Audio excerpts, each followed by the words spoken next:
Hey everybody, welcome to episode 45 of The Financial Coach. And today we're going to talk about why you should diversify your financial relationships and institutions. So hopefully all of you that follow me or everybody that you've shared this with has one or several financial institutions or banks that they work with. And this discussion is around why it's important to diversify and not just have one bank where you do everything, as well as being able to maximize the benefits of using the best practices and the best of the best from different banks that offer different services for similar types of accounts. So first and foremost, when you grew up, when I grew up, First Merit Bank is a big bank in Akron, or regional small bank. And, a lot of people, they get their first bank or credit unions from their mom, their dad, or a family member that told them about where they bank at. However, simply because a family member uses the bank or one institution doesn't mean that's the only one you should use for everything. So when you think about your checking account, when you think about your savings account, your high yield savings account, your brokerage account, your 401k, I have mines across 12 different financial institutions. Because one bank isn't the best at everything. This bank has great checking and quick transactions so I can pay rent and bills and things like that.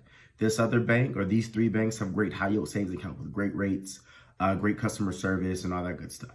This bank I use for trading my stocks and ETFs and equities, right? And this credit union I have for one day, in 10 years, I want to buy a home, and they may have lower rates. So diversifying your financial portfolio allows you to get access to some of the best attributes of what banks can offer, but also it's essentially a little bit of safety, right? You've heard or you've seen some of the news lately where there's been some smaller banks and also financial technology companies, which are not banks. That's the difference. Have either failed or they're a back-end third party to an actual real bank, and there was an issue and people can access their money. So yeah, you want to be able to access your money various ways, and only being with one bank that may have a glitch, be hacked, or may have subpar services for certain accounts, you're not maximizing your financial benefits by using just that one bank for everything. So just keep that in mind. Diversify your platform of banks and financial institutions that you use.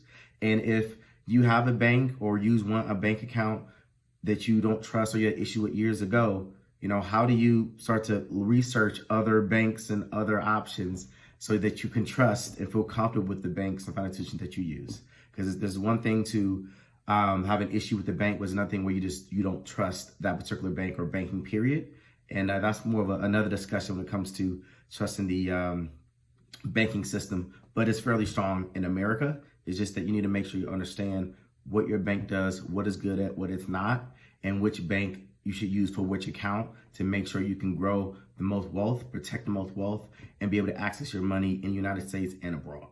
So that's it for episode 45 of The Financial Coach.